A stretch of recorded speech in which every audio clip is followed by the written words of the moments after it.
Welcome to IT news. This is Pavan. రాత్రి నుంచి RTC సమ్మె అయితే జరగడం జరుగుతుంది. అధికారులకి ఎంతసార్లు విజ్ఞప్తి చేసినా మాకు సంబంధించిన డిమాండ్లు అయితే వాళ్ళు తీర్చలేకపోతున్నారు అని చెప్పేసి ఆర్టీసీ వాళ్ళు ఎవరైతే ఉన్నారో గత రాత్రి నుంచి చేయడం జరుగుతుంది. దానికి సంబంధించి ప్రధాన కార్యదర్శి టీజేఎంయు హనుమంతరావు గారు మనతో ఉన్నారు. ముదిరాజ్ గారు ఒకసారి అడిగి తెలుసుకుందాం. Hi sir. హాయ్ సార్, ఏంటి ప్రత్యేకంగా మీ డిమాండ్లు ఏంటి? ఇంత సడన్ గా మీరు ఈ సమ్మె చేయడానికి గల కారణం ఏంటి? సడన్ గా కాదు, ఒక 40 రోజుల ముందే సమ్మె నోటీస్ ఇవ్వడం జరిగినది. ఈ యొక్క సమస్యల పైన ఆర్టీసీలో ఉన్నటువంటి ఉద్యోగుల సమస్యలన్నీ కూడా మరి పరిష్కరిస్తామని మరి మేనిఫెస్టోలో పెట్టడం జరిగినది. ఏదైతే కాంగ్రెస్ పార్టీ అధికారంలోకి రాకముందు పార్టీ మేనిఫెస్టో ఎన్నికల మేనిఫెస్టోలో పెట్టడం జరిగినది.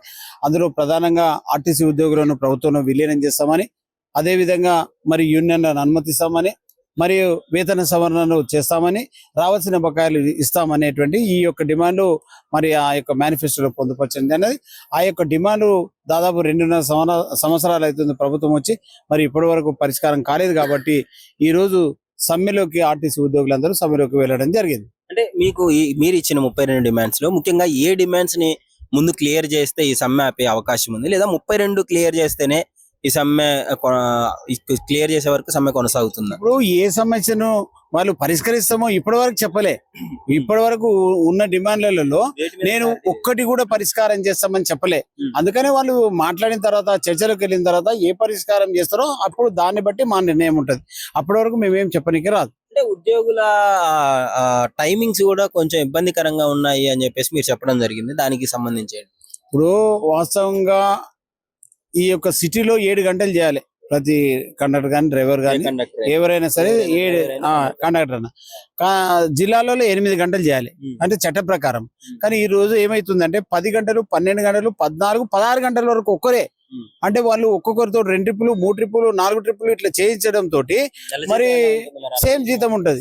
అందుకే ఇప్పుడు ఏమైపోతుందంటే వెట్టి చాకరీ లెక్క పని కూడా జరుగుతా ఉన్నది. అంటే అధికారుల వేధింపులు ఆ విధంగా ఉన్నాయి. కాబట్టి ఇవన్నీ కూడా పరిష్కారం కావాలంటే మీరు తప్పకుండా తగిన చొరవ తీసుకోవాల్సిన అవసరం ఉంది. ఈ రోజు యూనియన్లు లేకపోవడంతో ఈ రోజు అందరూ ఇష్టం ఉన్నట్టు చేస్తా ఉన్నారు. అందువలన యూనియన్లు వెంటనే అనుమతించాల్సిన అవసరం లేదు. యూనియన్లకు కమిటీ చేయాల్సిన అవసరమే లేదు. సో కమిటీలో నిర్ణయం తీసుకోవాల్సిన అవసరం కూడా లేదు. మరి అందువల్ల వీటి మీద మరి గౌరవ రవాణా శాఖ మంత్రి గారు, ముఖ్యమంత్రి గారు తగు నిర్ణయం తీసుకొని ఈ యొక్క సమయాన్ని నివారించాలని సందర్భంగా కోరుతాం. అంటే పొన్నం గారు కూడా మిమ్మల్ని కోరడం జరిగింది, విజ్ఞప్తి తొందరగా అంటే మీరు సమ్మెను విరమించాలని మా విజ్ఞప్తి, మేము చేసే అవకాశం ఉంది అని చెప్పేసి ఆయన చెప్పడం జరిగింది. ఇప్పుడు రవాణా శాఖ మంత్రి గారికి మేము ఒక 5-6 సార్లు కలిసినాం. 5-6 సార్లు సమస్య పరిష్కారం చేస్తా అంటున్నాం, కానీ ఇప్పటి వరకు చేయలే. అందుకని ఈ రోజు సమ్మె కొనసాగుతుంది. ఇప్పటికైనా మీరు పరిష్కారం చేయండి. చేసేస్తే సమ్మె చేయాల్సిన అవసరం కూడా కదా. మాకు సమ్మె చేయాలని ఏమాత్రం ఇష్టం లేదు. ఎందుకంటే మా ప్రభుత్వం, మా యొక్క గవర్నమెంట్ అనే ఆలోచన ఉన్నది. కాబట్టి మీరు సమస్యను ఎంబడే పరిష్కారం చేసి, ఇప్పటికైనా మించిపోలేదు కాబట్టి, ఒకటే రోజు అయింది కాబట్టి ఎంబడే ప్రెస్టేజ్ గా పోకుండా ఈ యొక్క ఆర్టీసీ ఉద్యోగుల సమస్యలన్నీ పరిష్కరించాలని సందర్భంగా కేసీఆర్ గారు ఉన్నప్పుడు కూడా ఇలాంటి ఒకటి సకల సమ్మె జరగడం జరిగింది. అప్పుడు ఆయన తీసుకున్న డెసిషన్స్ వల్ల కొంచెం మీరు ఇబ్బందిగా ఫీల్ అయ్యారు, అయిపోయింది. ఇప్పుడు ఎలా ఉంది? 2019లో 55 రోజులు సమ్మె చేసినాం. కేసీఆర్ నిరంకుశ వైఖరికి నిరసనగా 55 రోజులు సమ్మె చేసినాం. ఆయన సమస్యలు పరిష్కారం చేయలేదు. యూనియన్లను ఇంకా ఆ రోజు నుంచి అనుమతించలేదు. సో దాని పర్యవసానమే కాంగ్రెస్ పార్టీ రావడం జరిగింది. ఆ బీఆర్ఎస్ పార్టీ ఓడిపోవడం జరిగింది. మరి అటువంటి పరిస్థితిలో మరి ఇప్పుడు కాంగ్రెస్ పార్టీ వచ్చినాక, మేము అనుకున్న ప్రభుత్వం వచ్చినాక మరి వాళ్ళలాగా చేస్తే ఎట్లా ఉంటుంది? ఒకసారి మరి ముఖ్యమంత్రి గారు, మరి రవాణా శాఖ మంత్రి గారు ఆలోచన చేసి తగిన నిర్ణయం తీసుకోవాలని సందర్భంగా. దాదాపు 6000 బస్సులకు పైగా కదలకుండా బస్ స్టాండ్ లోనే ఉండడం జరిగింది, డిపోలో. అంటే ఇప్పుడు చాలా మంది ఇబ్బంది పడతారు కదా, వచ్చేవాళ్ళు, వెళ్లే వాళ్ళు, పిల్లలు, విద్యార్థులు ఎంతో మంది ఉంటారు. సో పేదవాళ్ళు జర్నీ చేయడానికి, అంటే వాళ్ళ గురించి ఆలోచించి ఈ సమ్మెని మరో విధంగా ఏమన్నా చేసే అవకాశం ఉందా అని ఏమన్నా ఇవన్నీ ఆలోచన చేసే రవాణా శాఖ మంత్రి గారు 3 నెలల క్రితం మీరు సమ్మెను వాయిదా చేసుకోవాలంటే వాయిదా వేసుకున్నాం.